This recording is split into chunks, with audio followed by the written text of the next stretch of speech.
thank you for coming to this event so far. I've been very excited to hear a lot of the speakers and everything that's been going on so far. So for those of you who are not in justice involved, thank you for your support. For those of us who kind of been drawn through the trenches. So I'm going to talk a little bit, and I'm going to turn it over to Rick. As an academic, so I'm a professor of criminology and criminal justice at the University of Michigan Dearborn, and my areas of expertise are corrections and public policy. And my research looks at something called phenomenology of incarceration. So I look at patterns and how people kind of view that lived experience of what it's like to be inside the system. And having a doctorate program that I'm almost about to achieve candidacy this semester, I look at different types of curriculum and things where people can utilize education as a transformative component of the system. And what are some of these things in the system that when people come home, like myself and Rick, like how did that kind of like those education experiences, whether it be self-help, mentorship, specific curriculum developed internally or externally with different organizations, how does that make us, better citizens when we come home? And, to give you just a brief academic 2 cents on what restorative justice is, it has 4 major components. It is victim-centered, offender-focused, community-driven, and government is utilized as a safeguard. Now, what does that mean? Basically, with restorative justice practices, and a lot of this work has come from 2 primary academics called Mark Umbright and Howard Zier.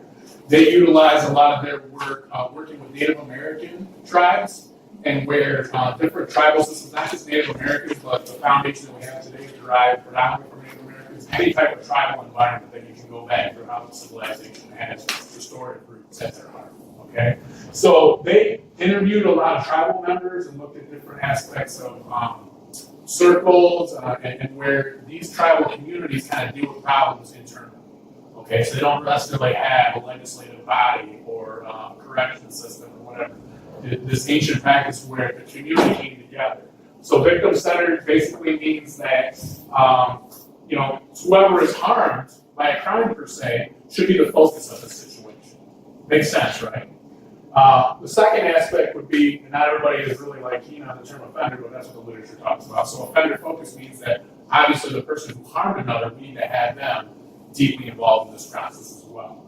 The third aspect is community driven, meaning that when we have an instance of a victim and offender coming together and there's a harm been created, we need the community to come together and decide what needs to be done with predominant impact on what the victim wants, and then secondary, why did the offender come to this point and actually commit this harm.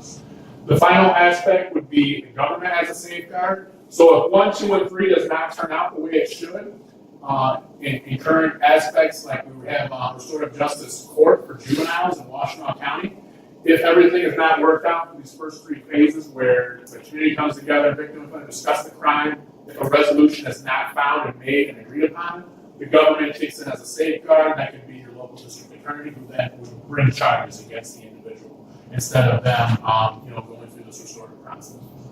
So, why am I interested in this? I think for me, to really fast track through my story, and that's going to be difficult. So, as a young man, I grew up surrounded by criminals. My entire life trajectory was around, I never knew my real father. My mother went with the most violent criminals in southeastern Michigan. I grew up in the inner city in Toledo, Ohio as well. So I went back and forth between rural areas in Monroe County and the inner city of Toledo.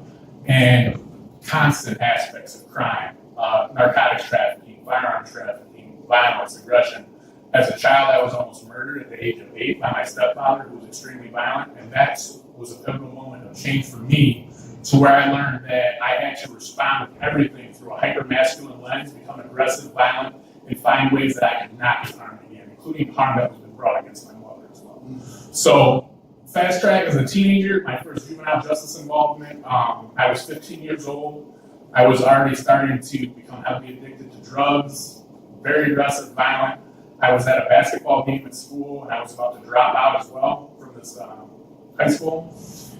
I get in a confrontation with 2 law enforcement officials, basically punch a cop in his mouth because he told me to leave a basketball game, which was even into a not so nice situation where I got kind of beat up a little bit on my own fault, though. In all honesty, you don't exactly hit a cop and then expect, have them kiss me on the cheek and say, "Come on, boy, let's go back to squad car nicely."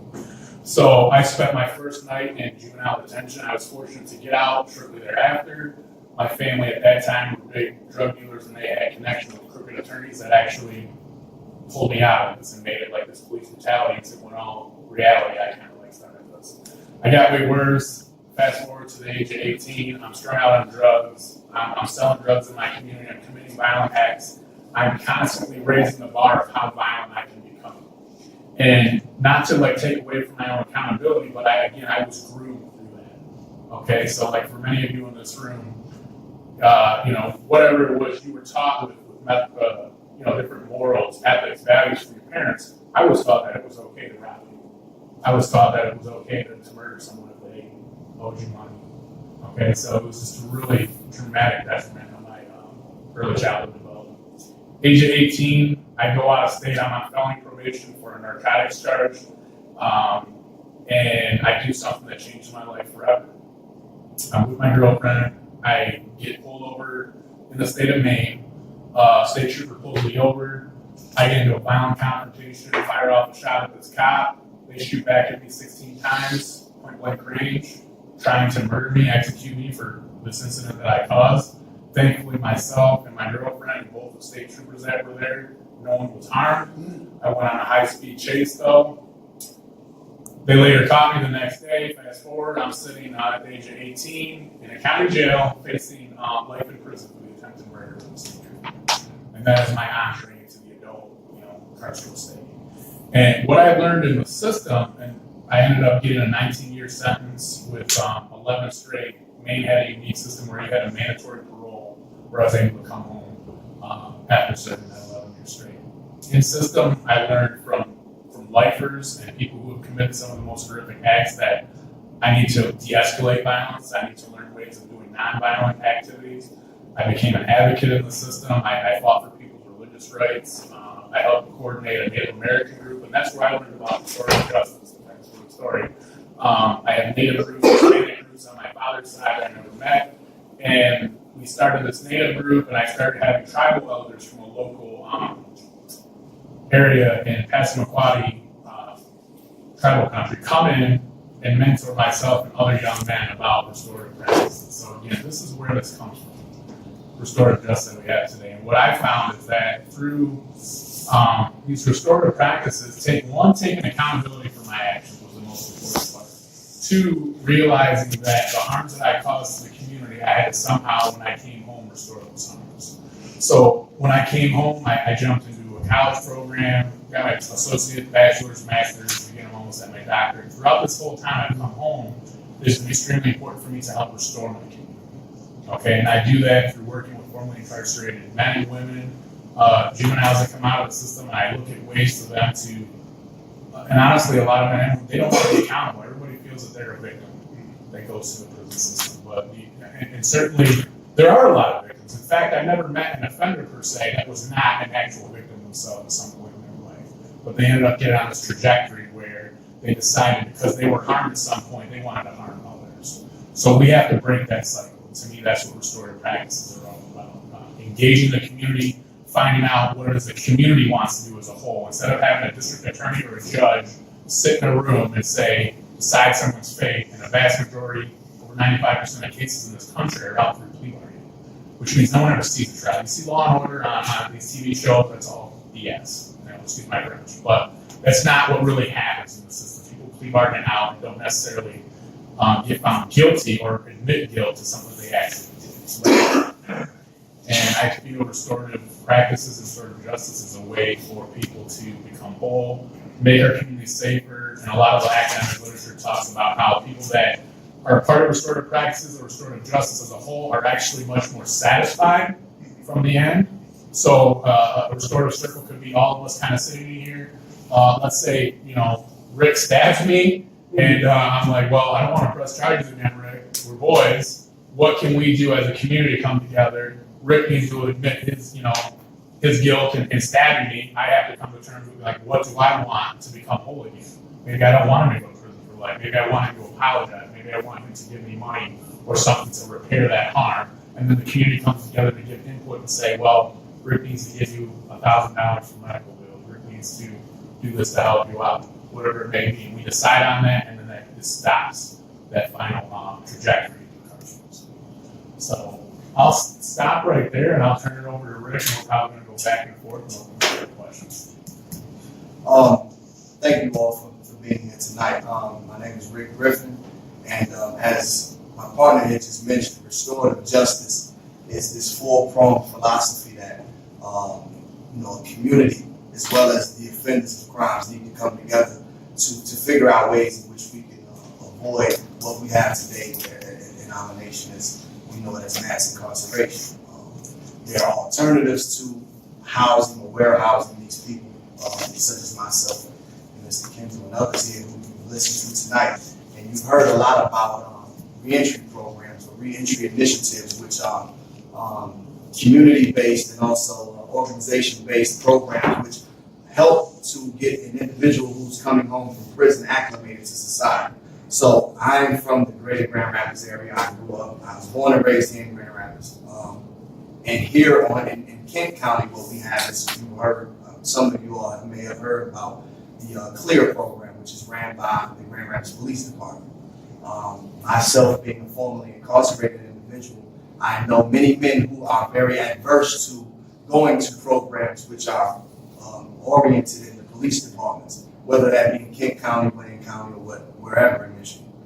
They're just adverse to it because they have this stigma about being connected to a police agency. And so many people, they don't come home with the idea of getting with these programs, which are philosophically great on paper, but if not activated correctly, it does not acclimate the individual as our society would like to.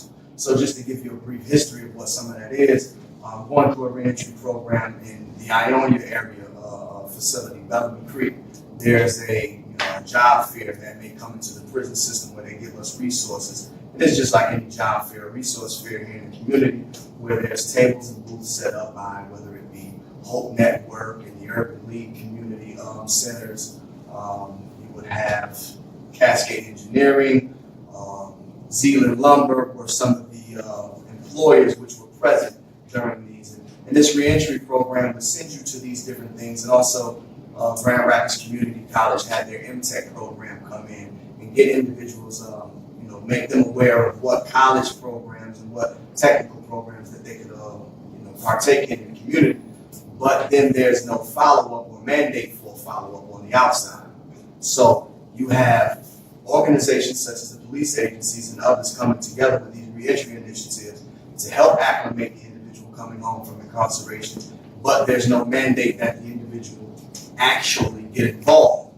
Now, restorative justice, as you see these four prongs, these four different variables here, would help to alleviate a lot of that, but it's mandated that a victim of a crime and also the perpetrator of that crime have to come together and come to terms with what it is exactly that needs to be done to not only heal the victim, but heal the individual who's been incarcerated for a long time. So I think that it's a lot of our goals to see that restorative justice is implemented in some way, incorporated into what our reentry initiatives have been here in the Michigan area, since it's one of the biggest philosophies that's being pushed in our prison system.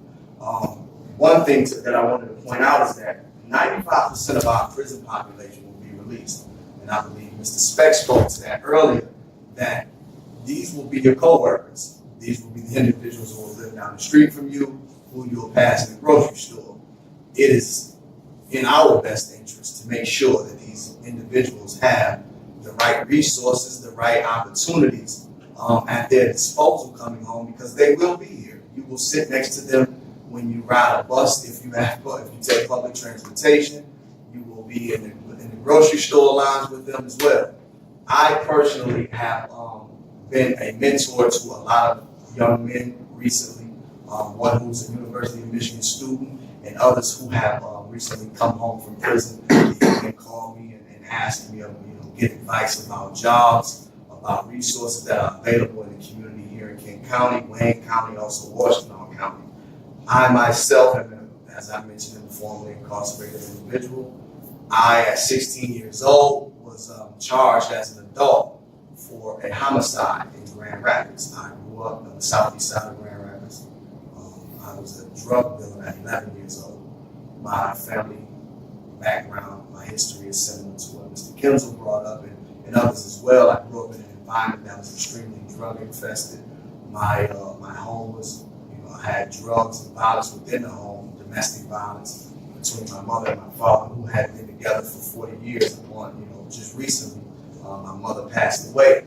But my childhood, my upbringing was infested with drug trafficking activity. At 11 years old, I began to sell drugs on the southeast side of Grand Rapids. And at 16 years old, because of a dispute over missing drugs, I perpetrated a crime and I took the life of an 18-year-old man, and I assaulted another 18-year-old man by shooting at him as well.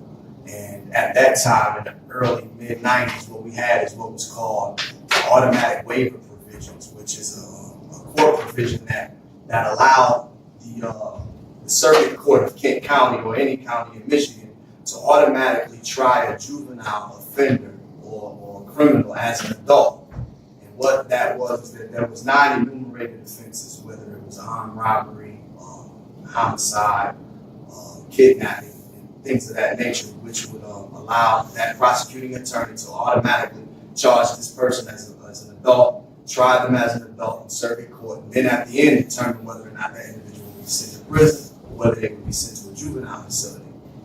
Usually there was never any wiggle room. That person would automatically usually be sent to an adult facility. I was tried as an adult, and I took a plea. Mr. Kinzel spoke to how the vast majority of America's criminal justice system is meted out through plea agreements. And I took a plea to 10 to 25 years. Subsequently, I was sentenced to life in prison at 16. I entered into an adult facility, not a juvenile facility in Michigan. At that time, we didn't have what today we term pump prisons or juvenile facility. I was sent to a level 4 housing facility at 17 years old, and basically left to figure it out on my own. I traveled through different prisons for the next 23 years. I was released from prison, and I have to correct myself, Rick, 68 days ago. I've been out of prison for 68 days today. And since my release, I've traveled with this young man here, and we've worked together on a few occasions, speaking at different events about mass incarceration and juvenile justice. I've also been involved in different programs which are currently going into prisons and using creative arts as a means by which to restore and rehabilitate individuals. Restorative justice is a variable that can be used in our communities through reentry initiatives, which would allow us to get our community safer, which would allow us to heal from the crimes which have been perpetrated not only upon some of you, but friends of you all, and also the perpetrators of those crimes. I was sent to prison at 16 years old, and I didn't know what the hell I was doing. I didn't know how to deal with that. An individual at 14, 15, 16 years old who's committing acts of violence like this, there's something wrong in our community. There's a disconnect with whether it be the parental guidance or whether it be in the education system. There's a disconnect, and it's something that we all have to look at. And as a community, think about the terminology citizen and what it really means. Is that individual is active in his community, in his or her community, that you have to take part in what's going on. You can't be a citizen and not be involved. So restorative justice is the idea that we all must be involved in the healing of crime to make sure that we take those opportunities to heal ourselves and do away with as much of it as we possibly can. Obviously, that's an extremely noble idea, but if we all band together and continue to do the work that we're doing, then I think we can get a lot of it done. With that said, we may go back real briefly here. I think we'll go back and forth with a few interview questions of one another, and then we'll leave some time for question and answers here for the last 10 minutes. We got one other pretty common something you talk about. So, and this is something that most of us grown men that we don't want to talk about is the trauma that we face in the system, and not even just the trauma in the system, but like myself and Rick as juvenile offenders out there, doing a lot of dirt. That's a trauma. You know, and if we brought that trauma, that aggression, that violence into a penitentiary where not only do we have to keep that, we have to step it up a few notches on top of that. And this is something like as a call out to those of you here in the audience where we need to be restored as well. Okay, and that might sound kind of weird to you. Like, you know, why would I restore someone who's kind of went out and created chaos? Well, I'll tell you why. Because myself and Rick and others that you've talked to today, all of us in some way or another found ways to restore ourselves. And that may have been through just, you know, enlightenment that we had, self-help, education, mentorship, or a combination thereof. We all found our faith or whatever it may be that helped us find that restoration. And we're all still working on it, I think, to an extent. But what all of you can do is help us with that process, help heal that trauma, and help us create a safer space where we're able to kind of like feel humanized. I mean, Rick talked about citizenship. In all honesty, for those of us that are convicted felons in this room, technically we're not really citizens anymore. I hate to like say that, but that's the God honest truth. We are second-class citizens. If anything, we have lost many legal rights, many constitutional rights and liberties because of this incarceration experience. So I challenge you to look at ways to where whatever it may be, even if it's just coming here to this church and inviting someone that you know is coming out, give them a nice cooked meal, have a conversation with them. Because people, if they're around the right individuals, children, like it makes me think of my baby girl who's 6 years old, this little sweetheart speaks 3 languages right now. It's because she's a sponge and she soaks up her surroundings. Now adults, we kind of lose, that placidity a little bit, but we still have the capacity for change. So if we're around good people with good hearts that give us an opportunity to help us open up and get out of that tough guy exterior, I think you're going to create safer neighborhoods for everybody. And so that's a win-win for everyone in society, to give us that second chance to really prove ourselves. Right. To add to that, a quick fun fact. In Michigan, taxpayers spend $5 million a day to run Michigan prisons, $2 billion plus a year. It's not only culturally and socially sound, it's also economically sound because restorative justice measures cuts that significantly. Whether we say it's 10 or 15%, it cuts into that, that fiscal cost significantly, and I think that makes a lot of people much happier when they don't have to spend a lot of money to protect themselves, but can be involved in making sure that your input is heard, your action is heard, and it has a significant impact on not only restoring the victims of crime, but also those who perpetrate. What were for you, Aaron, the most important factors from the restorative aspect which helped in your transition, if any? I would say, to backtrack, kind of what I touched on briefly, it was the lifers in the system. It was the men in the system who committed the most violent acts, who in all honesty, they were just one little baby step ahead of me because I almost killed someone as an 18-year-old kid.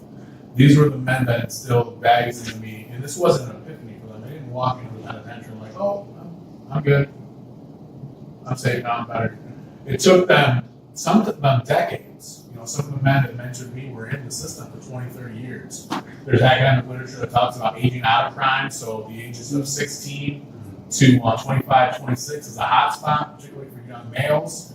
We're, in lack of a better term, we're kind of like little psychopaths in training, and you give us a bad environment, give us the bad toys and tools, we're going to do some not nice stuff, okay?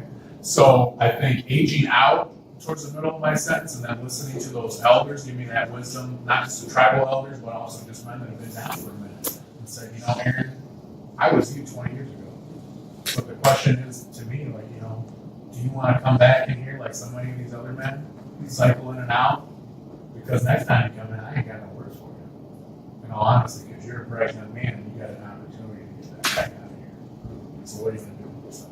Right. The second question is kind of touch on it, but why do you believe restorative justice is the greatest alternative to lowering recidivism?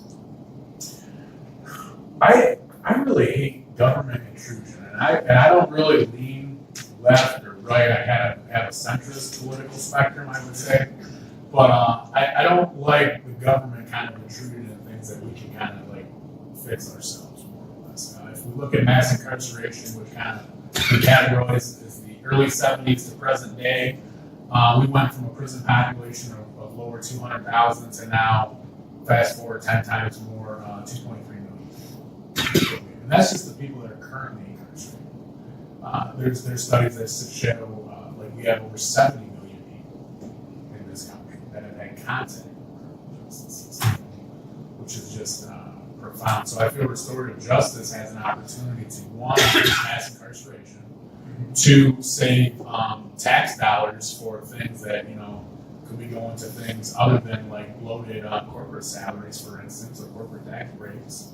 Why not reinvest in the blue collar workers and also people living in poverty that need the resources to kind of get them through? Why don't we readjust some of those things? And like Rick mentioned, just here in the state of Michigan, we spend over $2 billion annually on appropriations for corrections. And that is more than the higher education budget that I get at my university, Wayne State, Western, any public university is not even getting close to that $2 billion allotment. So if we reinvest in that money, and particularly with juveniles, these kids do not need to be in the system. We didn't even talk about solitary yet. Like, you look at solitary confinement with children, and we both experienced that, and I think other people in this room have as well. It is just a detriment, and that is something that needs to be restored. Like, I am messing up. I look all like calm and quiet right now here in my suit. I got a lot of tries. I have nightmares to this day. Almost every night, I wake up having nightmares where I'm incarcerated, or I'm trapped, or the police are chasing me, or someone's trying to break in my back door and shoot me, because I'm used to that with my mom and my stepfather running dope all the time. The trauma's always there. So we got to look at ways to try to restore that, and we're just going to, mass incarceration is going to double again. When my baby girl's in her 50s and I'm passed along, we might have 5 or 6 million people incarcerated. We got to stop the cycle. So, Real last question for you, for everybody here who are activists in their community or interested in, means by which to implement restorative justice. What is it that they can do from their perspectives to help in implementing restorative justice projects or bringing awareness to it to legislators or whatever? Okay. A lot of people have this notion, and it's not that legislators are not powerful, but a lot of people have this notion that, judges have the most power in the criminal justice system, or legislators, senators, reps. It's really not. You know who has the most power in the system? Prosecutors. Yeah, well, we have an educated audience here. Stealing my thunder here.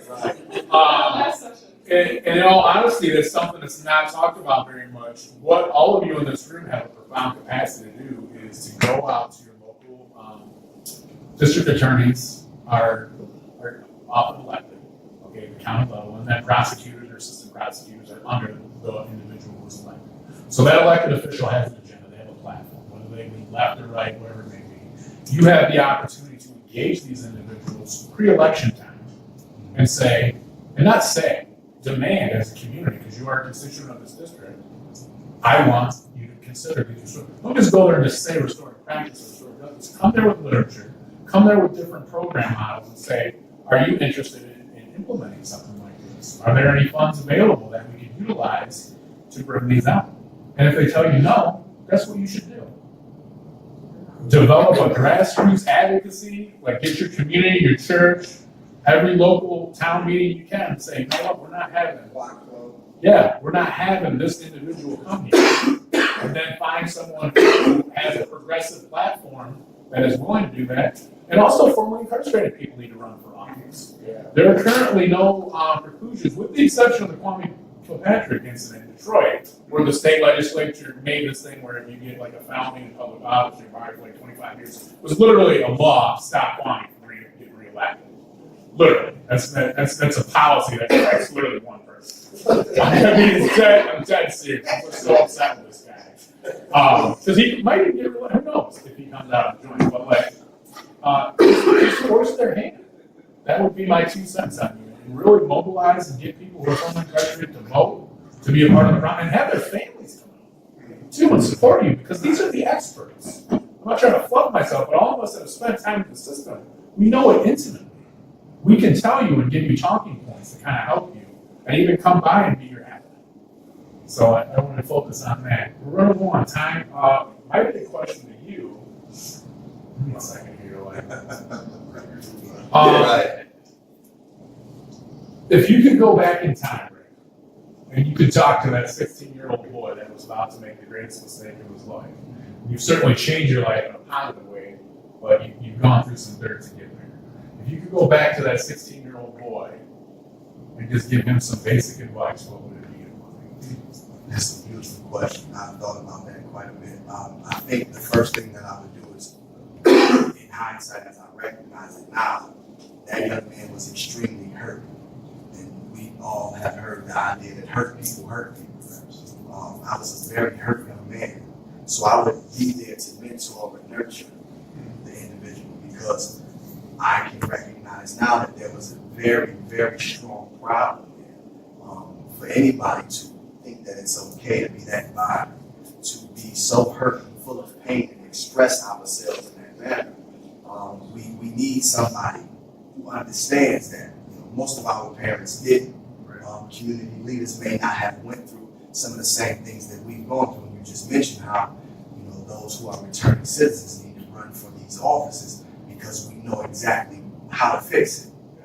Those of us who have been through the system, who have been in solitary confinement, where we sat there for months or years to think about exactly what it was that created this trajectory, right? I can say now, I can look at that young man and say, I know what you're going through. I know what it is. I know why you're hurt.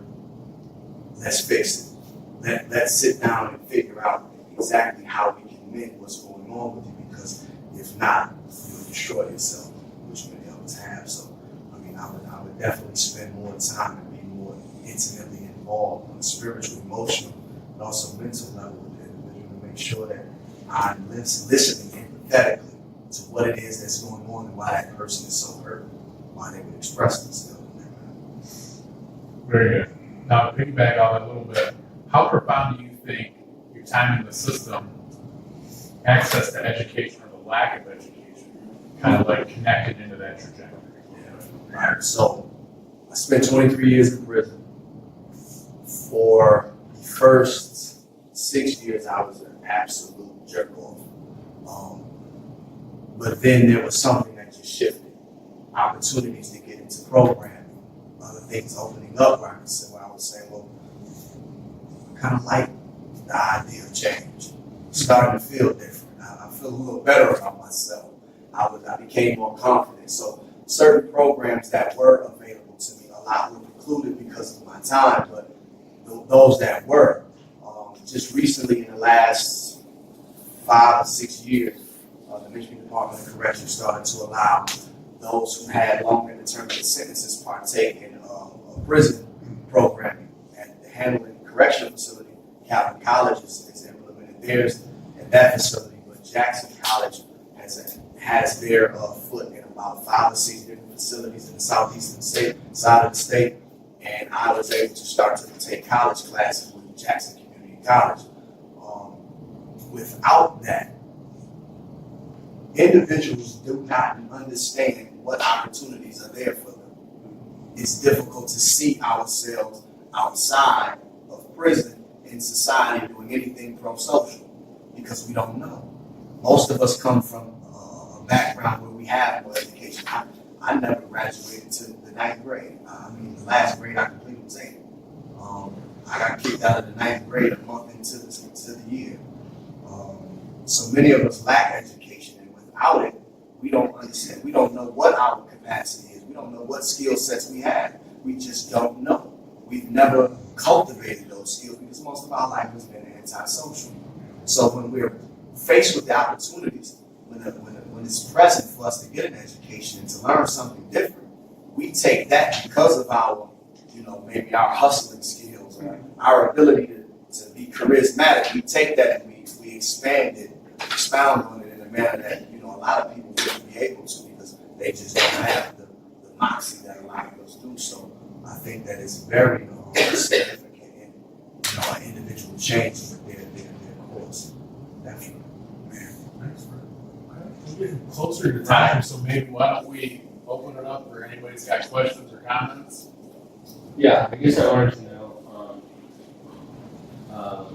in regards to like family systems. You guys are both talking about coming from very similar family systems. And as someone that wants to go into like the education system, and a lot of the times people kind of like in your education systems kind of like gave up on you at some point. They're just like they're lost cause, and they really don't like, identify at a young age like, okay, maybe there's more to this, you know. And so I guess trying to think about ways of like progressively thinking like, okay, how do I identify this as like as someone in like that education realm that like if I were your guidance counselor or something like that, how could I like see like what are things that like could help me like identify like people that come from those situations? Like, how do I inspire them? How do I give them hope? How do I, you know, like? It's a great question. You recognize it by the individual being extremely despondent, like secluded, alone.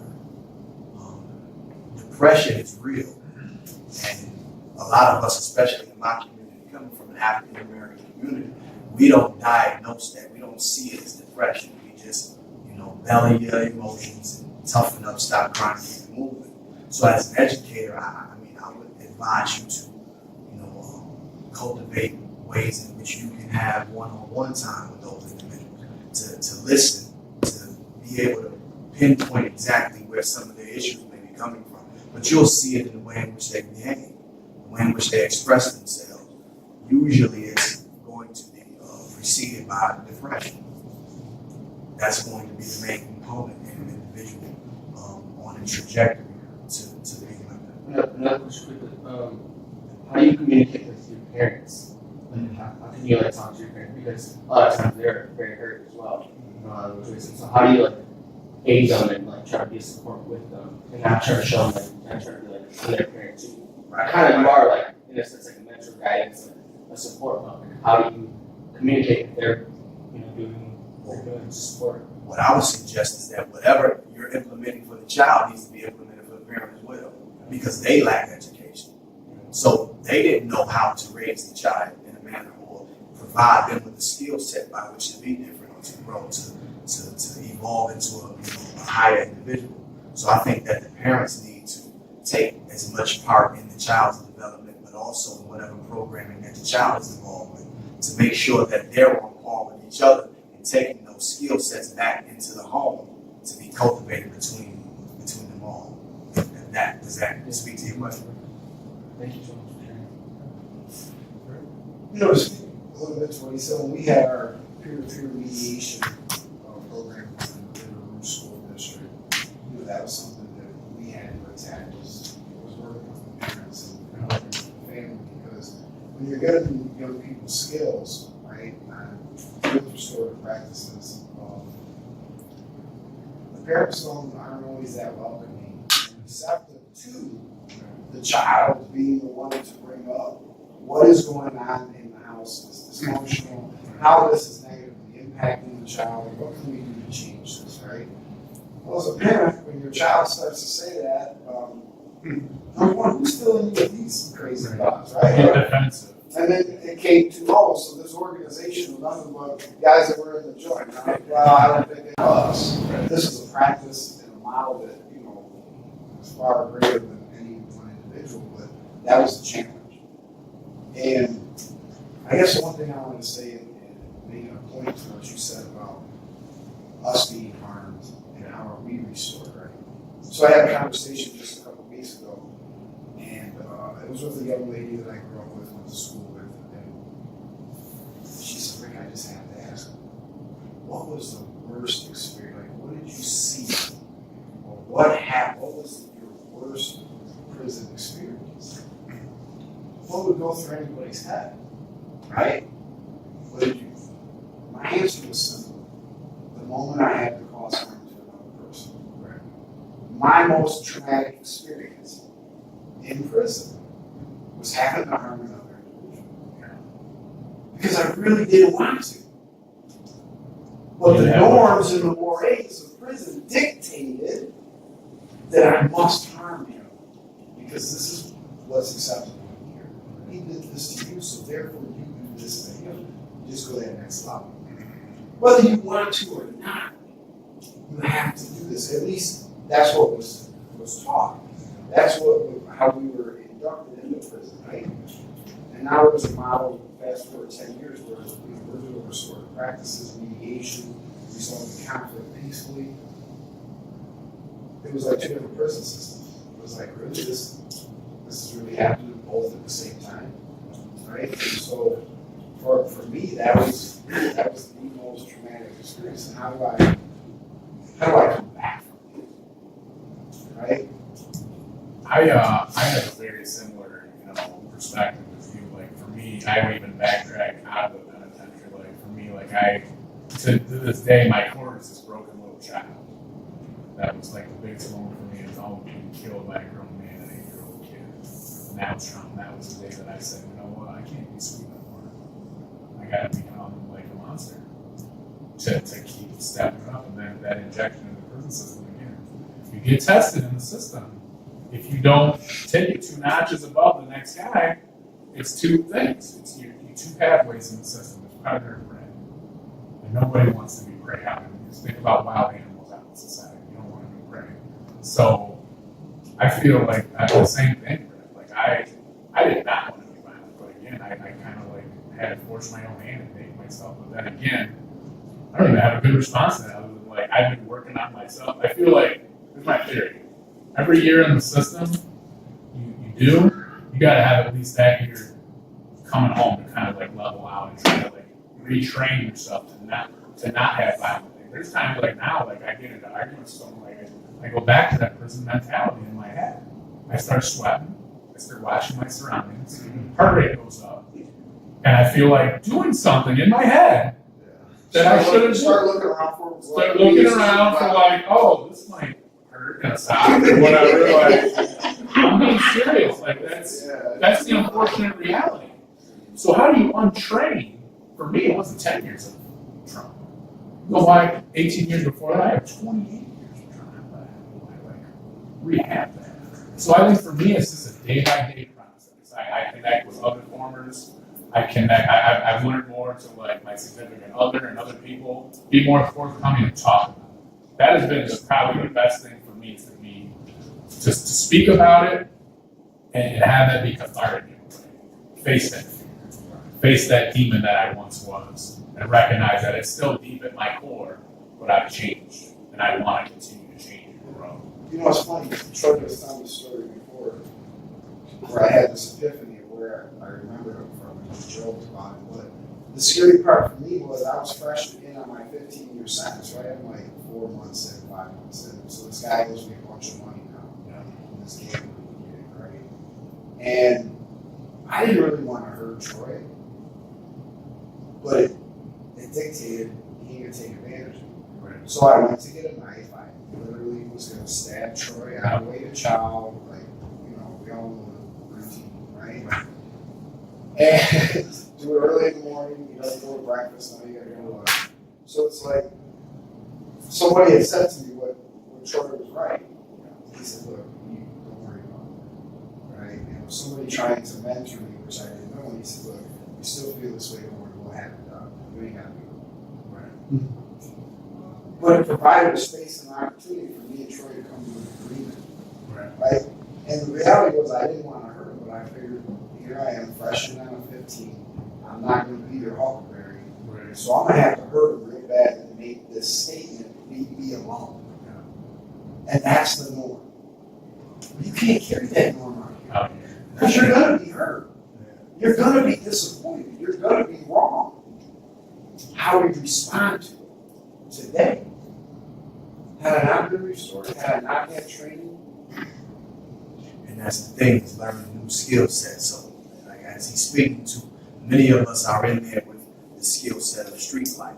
We know that prison dictates that, as he's mentioning, a gambling debt owed from one prisoner to another. He didn't want to impose violence on the individual, but prison dictated that he did. Because if not, then more than likely Mr. Spector would be somebody's prey at some point or another. So many of us are, we become fashioned by that environment. And if we don't learn a new skill set, such as from the restorative aspect, whether it's restorative justice or whether it's programming within inside of the prison, which mimics this, then we come out here with no skill set. And again, we're part of that 95% of the prison population that will be released. We're your neighbor, we're your co-worker, we're the individual that's in the car behind you, you cut off to get into the next lane. Right, but that guy. So, you know, it's in everybody's best interest to make sure that we're helping that demographic isn't forgotten about, because it's very possible that you will come across that demographic again. Your local pastor. Right. We don't want our pastor not having the skill set that he needs. I think it's a broad policy too. Like I think, and even in the previous Obama administration, I agree with a lot of his work in visiting a prison, being the first setting president to go visit, an active penitentiary, and also all of his, commutations and pardons he did. But I don't agree with the population necessarily that he was pardoning. It was all predominantly drug offenders. What we often hear as nonviolent offenders.